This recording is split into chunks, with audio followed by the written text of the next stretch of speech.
Hi, everybody. Welcome to the February episode of Fishtrap Fireside.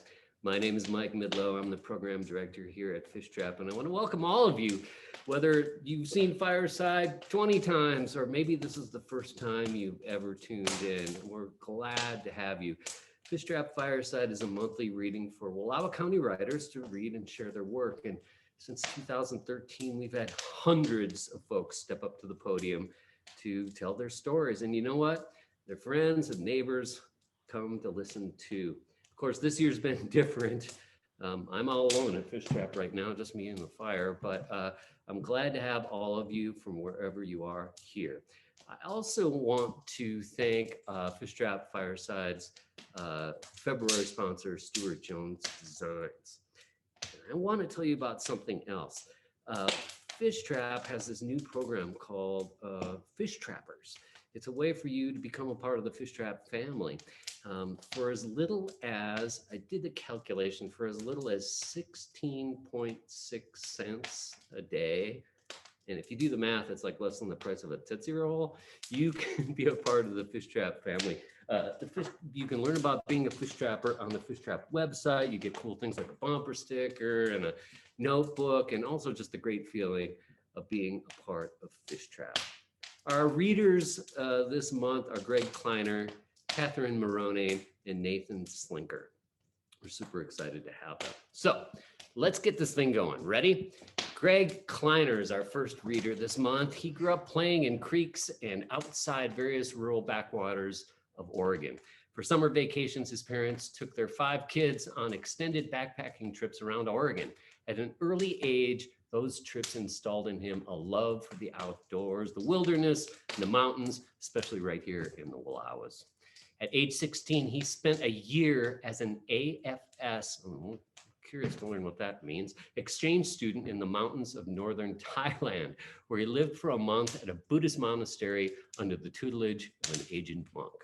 He's traveled wildly with extended stays in Germany, Switzerland, Japan, and Ecuador, as well as trips to China and Cuba. In the winter of 2003, Gregg served as the Fishtrap writer in residence, living at the head of the lake with Lori Sells and their 2 children, teaching at all 3 of the high schools here and getting to know the wonderful residents of Wallowa County. He and Lori now call Wallowa County home. Kleiner is the author of the novel Where River Turns to Sky, which was a finalist for both the Patterson Fiction Prize and the Oregon Book Award, and was optioned for a feature film by Fox Searchlight. His first book for kids and their grown-ups, Please Don't Paint Our Planet Pink, asks what might happen if we could see CO2 in the atmosphere if it were pink. He has worked as a wildlife biologist, journalist, visiting professor, communications professional, and dairy coat farmer. Did I say dairy coat farmer? Dairy goat farmer. His writing has appeared in Orion, the Oregonian, the Sun, the Saturday Evening Post, Whitefish Review, Terrain, and elsewhere. Gregg, I just have to ask you, is there any place on the spinning planet that you'd like to visit but haven't? Oh, but you have to unmute yourself, Gregg. I'm unmuted. I always do that. Yeah, I'd like to see the Himalayas, I think, in India. I haven't been to that part of the world. I'm just reading Barry Horizon's book, Horizon, and he travels all over the world. It's a fantastic book. So, yeah, traveling's good. A little slower these days. Well, yeah, traveling from Joseph to Wallowa seems to be my trips these days. Would you share us a little something?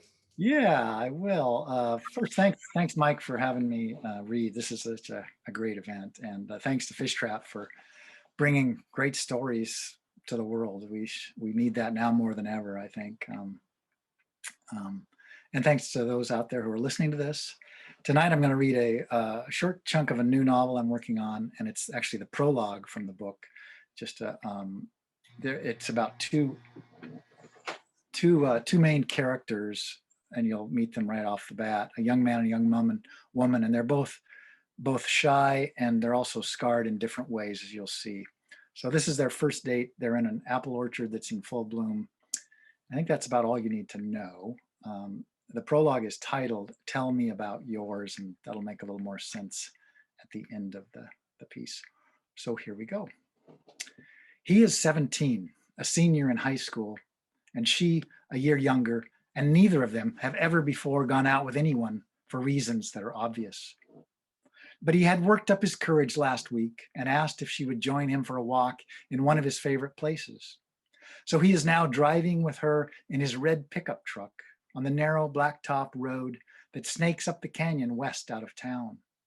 The orchard is in full bloom, a cloud of white petals tinged pink and nestled low in the green of the narrow valley. He slows the truck and turns in where an old barn leans hard on its stone foundation.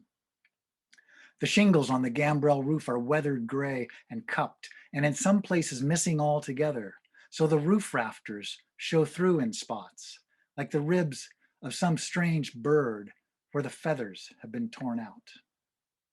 He parks the truck behind the barn, and they get out and walk side by side through the low tunnels of blooming trees. A few petals are already falling, like the first snow in late fall, he thinks, except the sky is a blazing late April blue, and the blossoms are a murmur with the buzzing of honeybees. He wants to take her hand, but doesn't trust himself, afraid she might pull away, think him too fast, demand that he take her home. So they just wander along below the airy roof of blossoms, sky and branches gliding past overhead. At one point, he catches a falling petal out of the air and presents it to her in his open palm. She blows on it and the petal tumbles away. And when she grins, he notices that the scars on her face blanch pale. Ever since she moved to town last fall, he has watched her from a distance at school, but has never been close enough to notice this.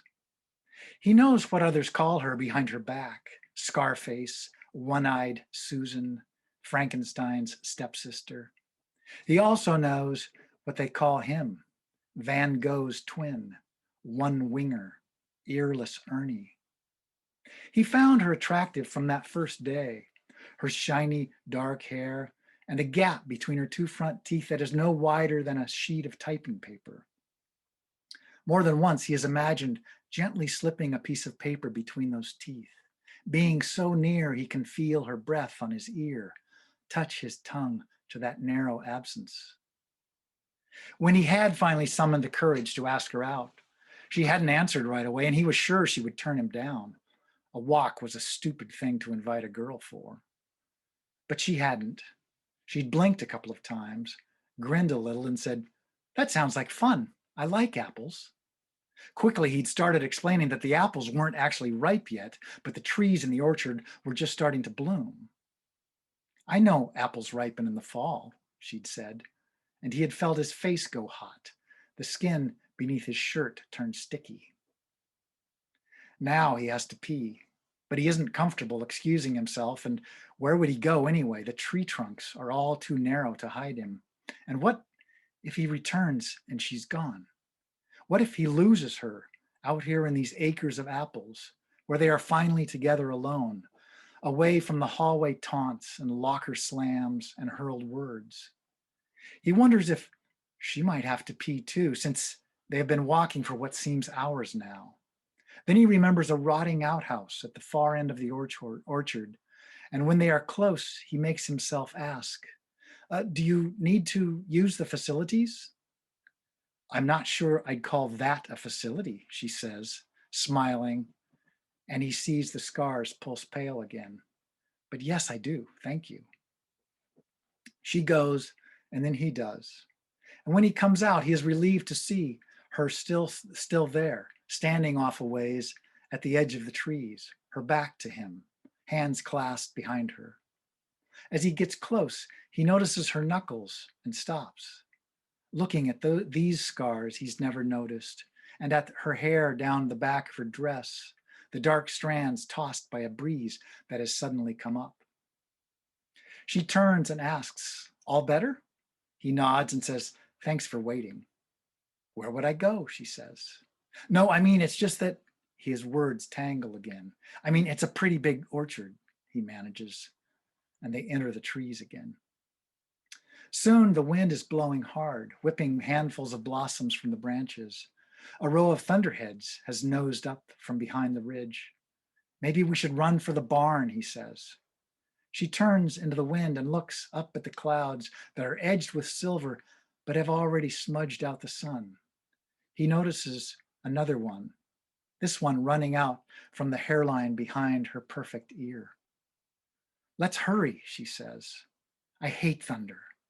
He thinks he hears an edge of panic in that word. Soon, the first fat raindrops start to pelt, and they run through blossoms being battered and blown so hard it's like a spring snowstorm. Again, he wants to take her hand and help her along, but he doesn't. She runs more slowly than he does, and he notices a slight limp when her right foot hits the ground, so he slows his pace. Thunder cracks loud and close, and she lets out a cry and stumbles and nearly falls, but catches herself and keeps going. The sky has broken open and the rain pounds down. She stumbles twice more before they make the barn and stand soaked and panting in the doorway below the haymow. Petals freckle their wet clothes and hair.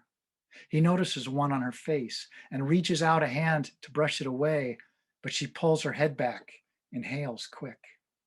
I'm sorry, he said. It's just that there's one on your skin.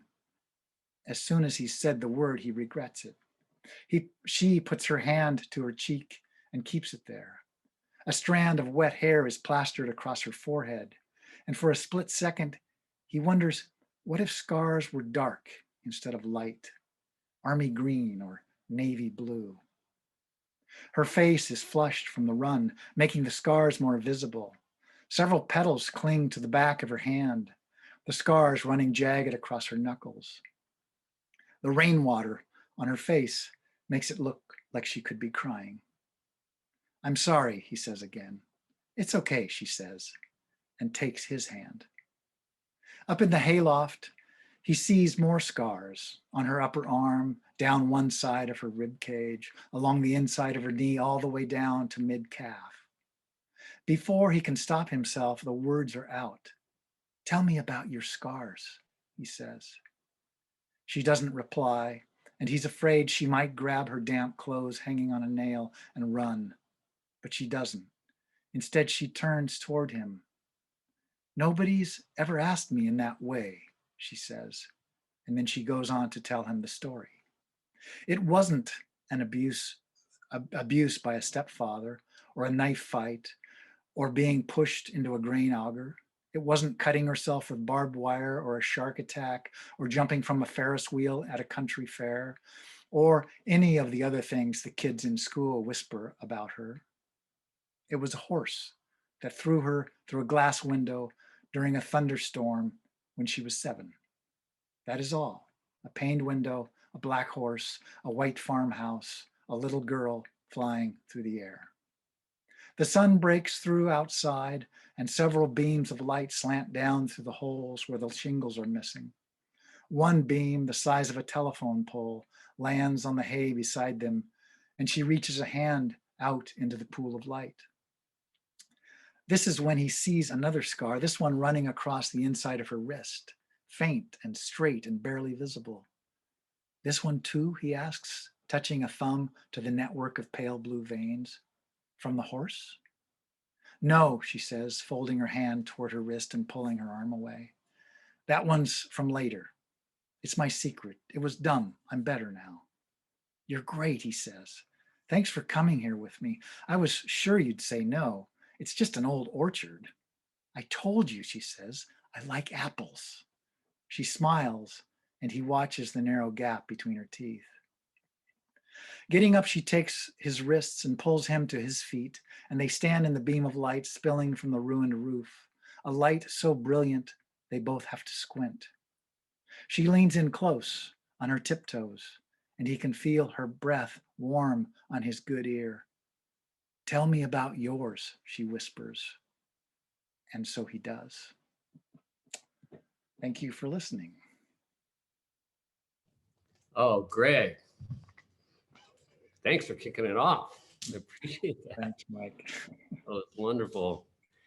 Hey, folks, I know that so many of us have stories to tell, not only in words, but in pictures and paintings and cooking, any way we can express ourselves these days. And so I really want to tell you about something special that's been going on with Fishtrap and in Wallowa County the last few years.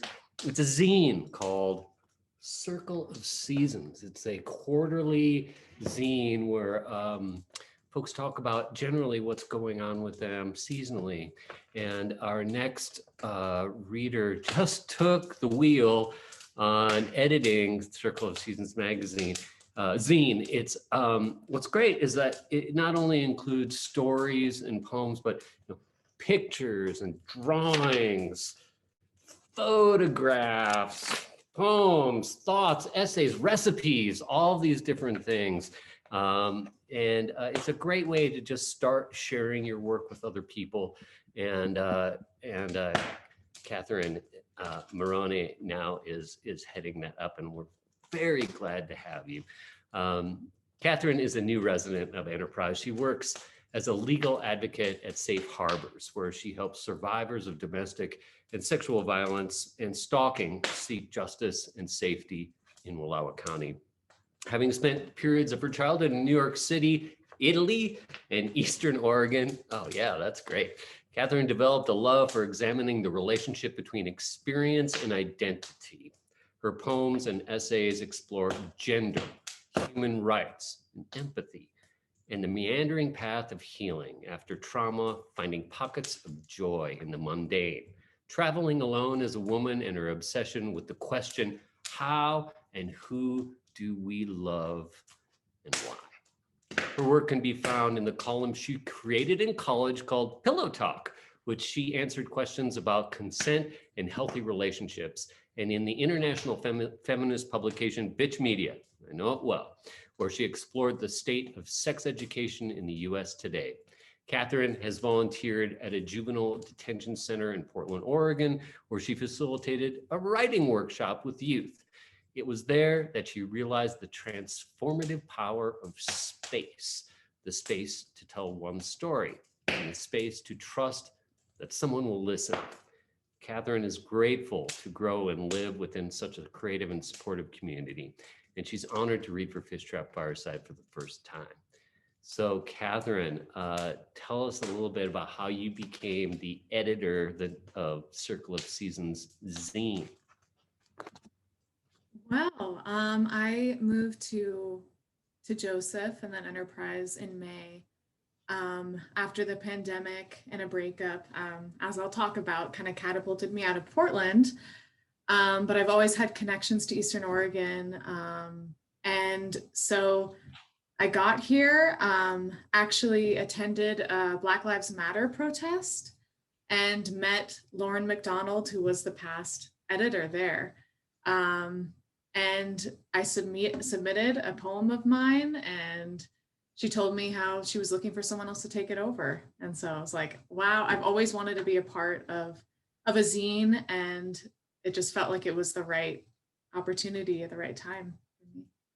That's wonderful. And if you live here in Wallowa County, you can find the zine in many, many local locales, or you can go to Fishtrap's website and just download the thing. The next deadline, I believe, is February 28th. I encourage you to submit. So, Katherine Marrone, would you read something for us tonight? Yeah, thank you so much. I am going to read a series of poems that kind of illustrate somewhat my journey emotionally through the pandemic. Here it goes. We broke up during a pandemic. It's June and 84 degrees where you are, as it snows here, 329 miles east, flakes kissing the lips of calves. I don't like thinking of the way you are probably wiping sweat right now as you work with wood outside of our house, your house, in the city. I don't like thinking of the way the sun makes fire on red brown beard, of the way you smell of sawdust and Old Spice. Because our breaking was a blinding rush of Wallowa water on naked skin in May, a Scrabble game left half finished on the kitchen table. Would you like to keep the gallon of maple syrup we had bought for the end of the world, or should I? We had covered our smiles with masks, wondered if we should stay or go live in the woods as the country lost count of bodies under dirt. You wanted to go, get the hell out of there, and I wanted to stay, hold each other's pieces without gluing, let them create mosaics of slow mornings. I wanted us to teach each other how to wash our hands of the germs everywhere, how to create a safety of trees in a backyard, how to escape without leaving. But I'm still that girl who fell in love with the birds at Wallowa Lake when she was 7, the only one of my siblings who would wake that early to see them with our papa. I'm still the girl who felt so adult then, so worthy finally of love. She got up at 5 a.m. to see the red-winged blackbirds my father had told everyone, that I forgot for a swift moment how quickly a yelling could make a blackbird take flight.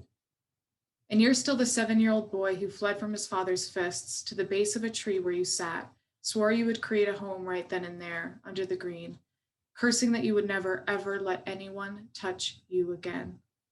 Did you let me? Did I let you?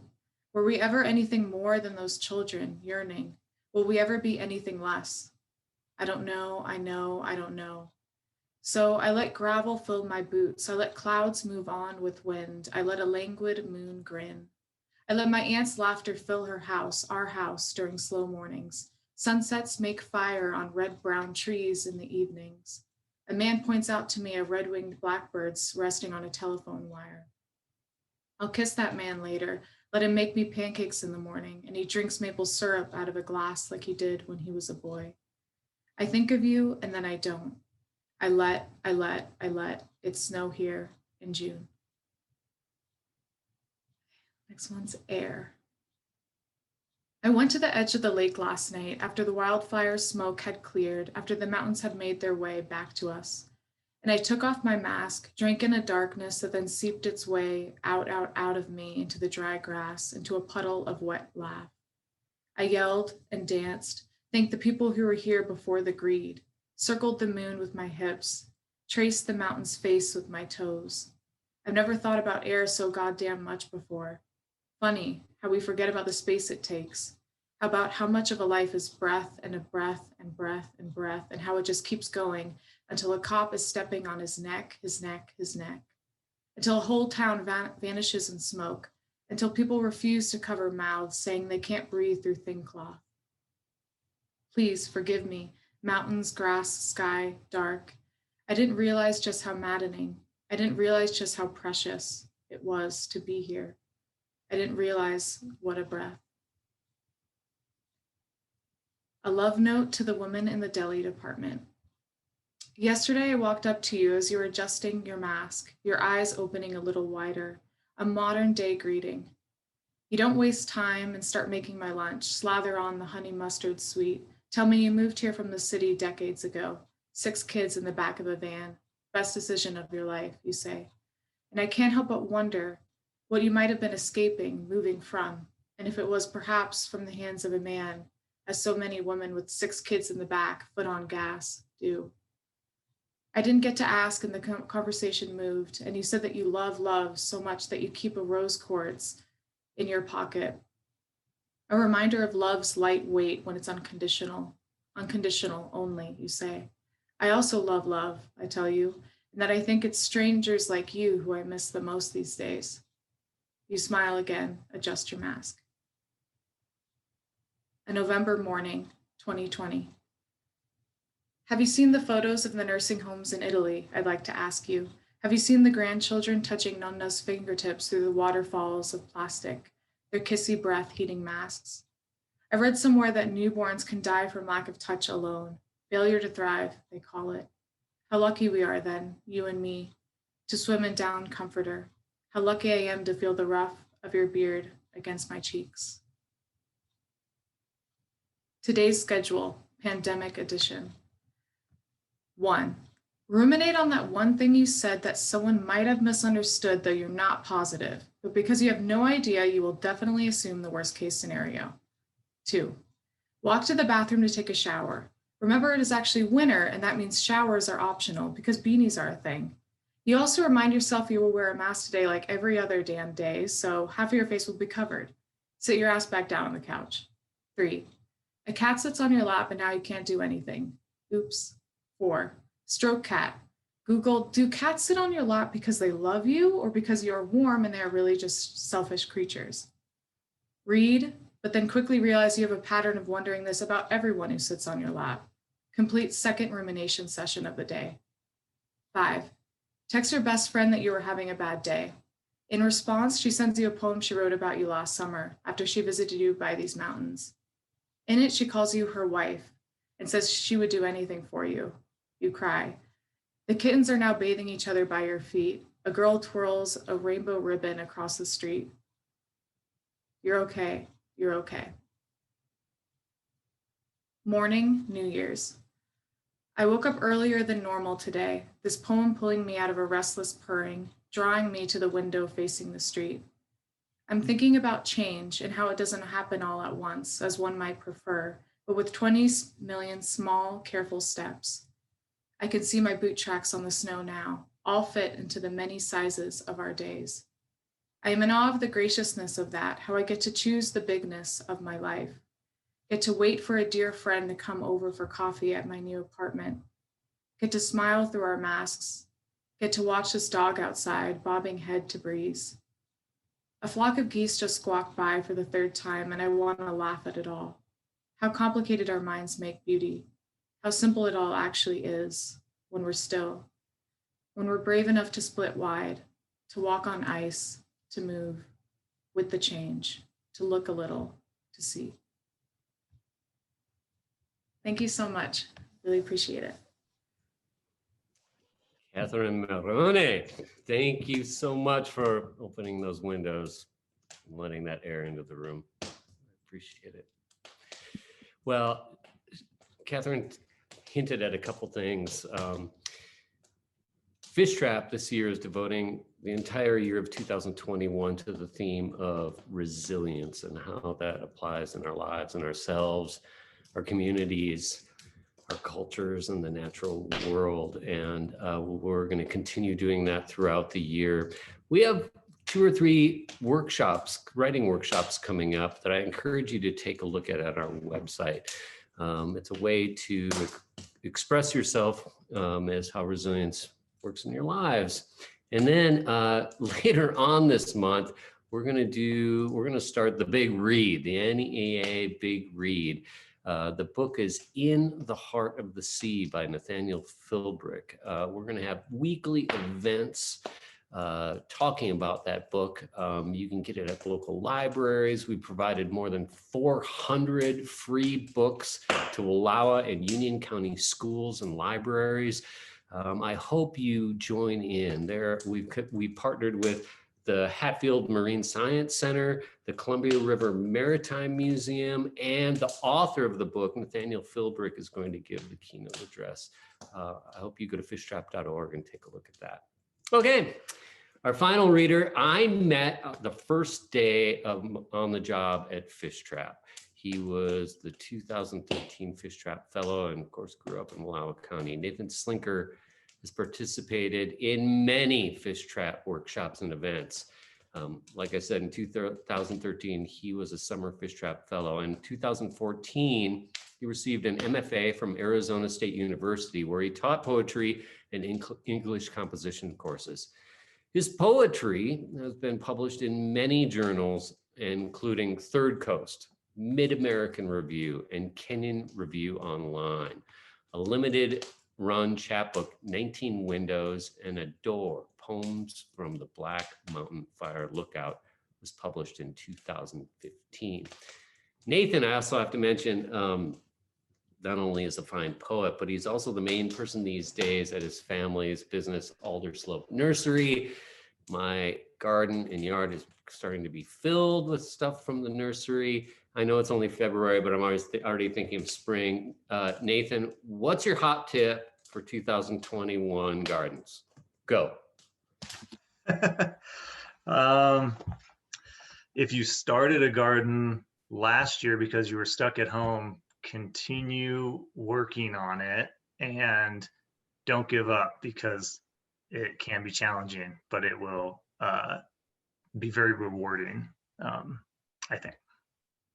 Is that a tip? Sorry to make you talk about work. I'll be there with my checkbook. Until then, would you read us some work? Yes, absolutely. Thank you very much for having me back, Mike. I love doing reading and doing Fishtrap Firesides, and thanks for everyone who is tuning in and watching. I'm going to read 3 poems, and then a poem that's sort of poorly disguised as a little essay. Okay. We drove all night, and in the morning it was night. The grass songs had stopped beyond all reason. Birds, mostly burned in their feathers. If the spinning stops, do the constellations starve on their hunts? We drove all night, and in the morning the billboards said, "Call Jesus," said we would die alone and be together. Mother grew old after a nighttime of waiting up for us. This is not quite how the story said paradise would reveal itself. You said, even if we stop driving, you say we're driving. And it's true, my hands disappeared whenever I let go of the wheel. I touched you like headlights on the shocked lawn. We drove all night, and in the morning we have nothing to say. We take the moon like a pill. The finch pulls baling twine and straw into the rag nest it's making of me. We are tyrants for imagery. All night, and by morning we are back in your driveway. The mailbox batted over, road-killed crows slung like commas on the fence. The dome light illuminates a sheen of saliva on the girl's lip. Let her go. Daytime is a dream we won't sleep long enough to have. We drive all night, and in the morning it's still night. It never occurs to us that it should be any other way.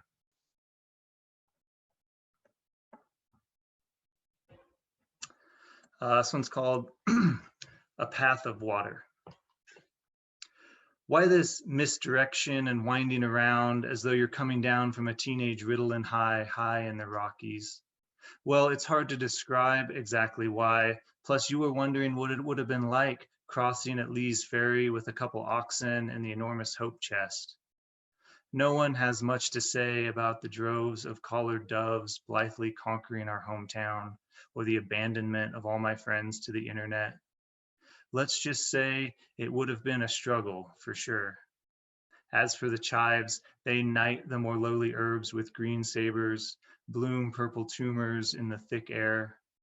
We were dying of thirst. Then it began to rain, and it rained and rained for months. Our town started to float, and we became fishermen and crabmen and library aides. I was so disappointed with all the colonization speculations, disappointed with NASA, angry at the government, the satellites. I went out and screamed into the cloud about the possibility of utopia. But I've always been a melancholic, so what would I know? I don't know if it's the birds or something more raucous and gone, but this morning as I dressed, I pulled the simple beauty of this world from my pocket like a mash of dollar bills and tissue and gum wrappers that I'd forgotten to look for and run unwittingly through the washer.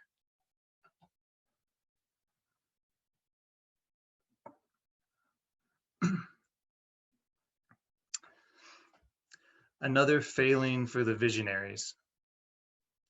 We pillage night like a baron's house.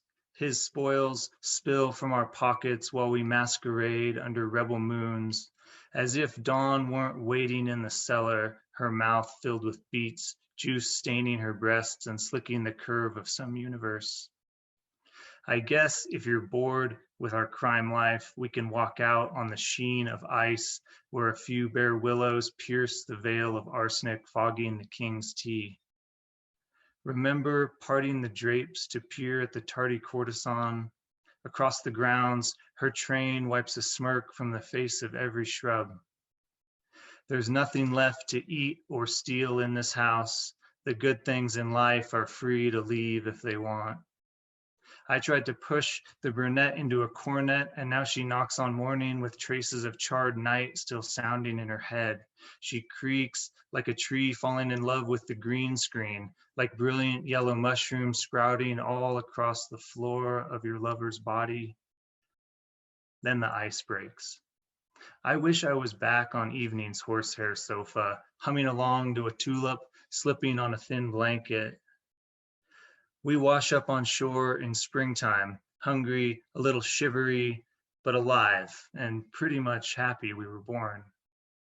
Finally, a red turn in the driveway, he's home. Your mind is a blue dove on the fence line of the sanatorium. And in the field, Young grass sprouts under the cows. Their hides almost become the new boots you wear for feeding.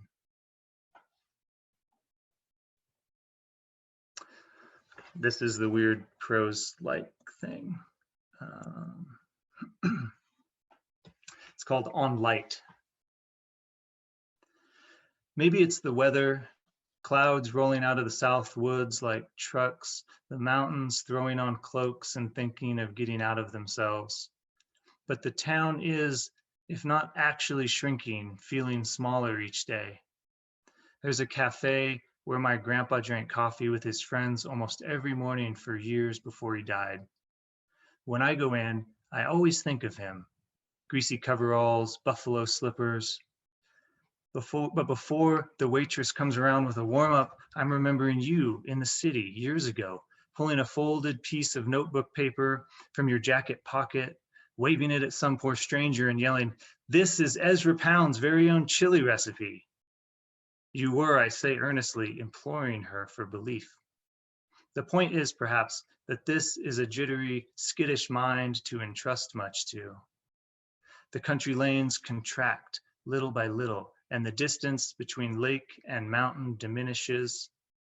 I pour the wine back and forth from a paper cup to a glass, marveling at how it fills each one up.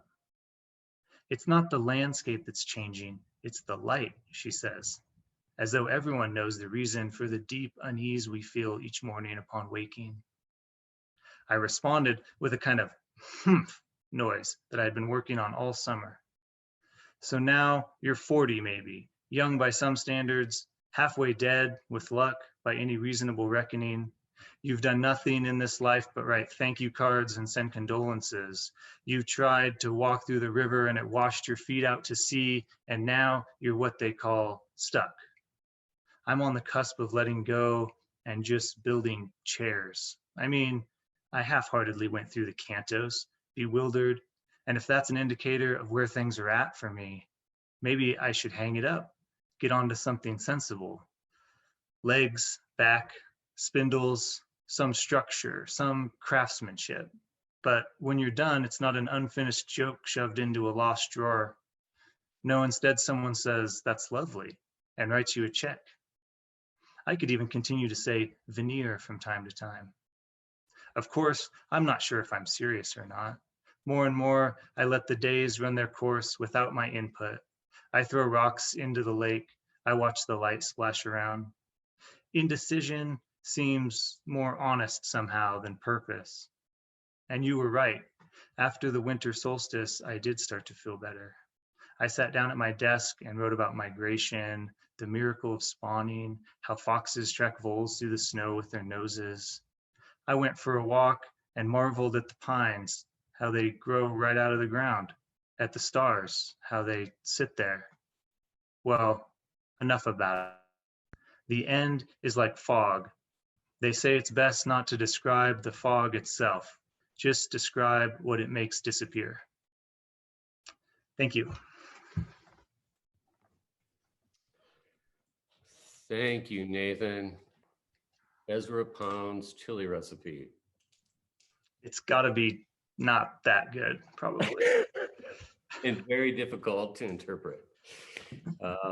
I just want to thank Gregg, Kleiner, Katherine, Marrone, and Nathan Slinker for being a part of Fishtrap Fireside in February. It means so much. And I hope you folks enjoyed it.